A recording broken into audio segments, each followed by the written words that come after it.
مقاصد و اہداف قیام امام حسین علیہ السلام۔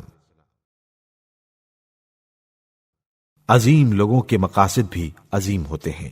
اور ان مقاصد کی عظمت و رفعت میں اس وقت اور بھی اضافہ ہوتا ہے جب ان مقاصد کا سرچشمہ کوئی عظیم پیغام ہو۔ امام حسین علیہ السلام اپنے زمانے کی سب سے عظیم شخصیت، وارث نبوت و امامت، اور اپنے قول و فعل میں صاحب عصمت تھے۔ جب بھی ہم میں سے کوئی آپ علیہ السلام کے قیام کے مقاصد کو بیان کرنا چاہتا ہے، جس کے لیے آپ علیہ السلام نے اپنے اہل بیت اور اپنے مخلص ساتھیوں کی جانیں قربان کی، تو ہمارے لیے امام کے سارے مقاصد تک پہنچنا ممکن نظر نہیں آتا ہے، لیکن ہم اپنے علم و فہم اور عقل کے مطابق آپ علیہ السلام کے عظیم الشان مقاصد میں سے بعض کو بیان کرنے پر اکتفا کرتے ہیں۔ ظالم و جابر حکومت کے سامنے شرعی فریضے کی ادائیگی۔ وہ ایسا فتنوں سے بھرا دور تھا کہ جس میں عالم اسلام پر بے حسی طاری تھی اور ظالم کے خلاف قیام کا جذبہ ختم ہو چکا تھا، ورنہ سب جانتے تھے کہ یزید کون ہے، اور وہ اپنی اخلاقی پستیوں کی بنا پر ہرگز مسلمانوں پر حکمرانی کے لائق نہیں۔ ان حالات میں کچھ لوگ قیام اور خاموشی کے درمیان تردد کا شکار تھے۔ ایسے ماحول میں امام حسین علیہ السلام نے ظلم و فساد کے خلاف زبردست قیام کر کے اسلام کی بقا کے لیے بے مثال قربانیاں پیش کر کے امت کو ظلم و ستم کے خلاف اٹھ کھڑے ہونے کا حوصلہ عطا کیا۔ بنی امیہ کی رسوائی اور حقیقت کا انکشاف۔ مسلمانوں پر حکومت کرنے والے تمام غیر معصوم افراد لوگوں کے سامنے اپنے چہروں پر دینی اور شرعی پردہ ڈالے رہتے تھے، اور بنی امیہ اس مکر و فریب میں سب سے آگے تھے۔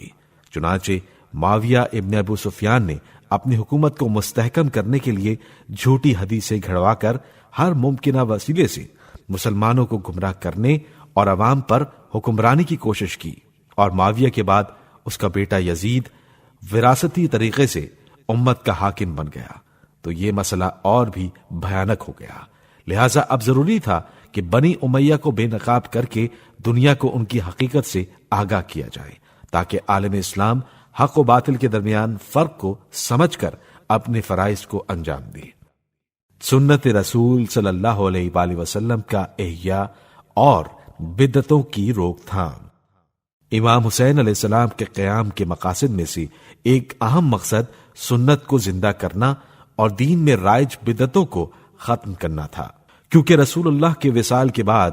بہت سی بدعتیں اسلامی معاشرے میں داخل ہوئیں، اور آپ صلی اللہ علیہ وآلہ وسلم کی بہت سی سنتوں کو بھلا دیا گیا۔ امام حسین علیہ السلام نے اپنی وصیت میں رسول اللہ صلی اللہ علیہ وآلہ وسلم اور امیر المومنین علیہ السلام کی سنت و سیرت پر عمل کرنے پر زور دیا ہے، اور اسلام میں داخل کردہ بدعتوں کے خاتمے کو بھی ضروری سمجھتے ہیں، اور مکہ پہنچنے کے بعد اہل بصرہ کے نام اپنے خط میں تحریر فرماتے ہیں: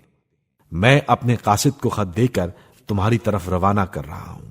تمہیں کتاب اللہ اور سنت رسول صلی اللہ علیہ وآلہ وسلم پر عمل کی دعوت دیتا ہوں، کیونکہ ہمیں ایسے حالات کا سامنا ہے کہ سنت نبوی مکمل طور پر کالعدم ہو چکی ہے اور بدعتیں زندہ ہو چکی ہیں۔ اگر تم میری بات سنو اور عمل کرو تو میں سیدھے راستے پر تمہاری رہنمائی کروں گا۔ ایسے نازک مرحلے میں امام حسین علیہ السلام اپنے اہل بیت علیہم السلام اور باوفا اصحاب کے ساتھ سنت رسول کے احیاء اور امت کے درمیان رائج شدہ بدعتوں کے انسداد کے لیے اٹھ کھڑے ہوئے، اور امت کو اپنے بھرپور خطبوں اور مختلف علاقوں میں سفیروں کے ذریعے یزید کے خطرے سے آگاہ فرمایا۔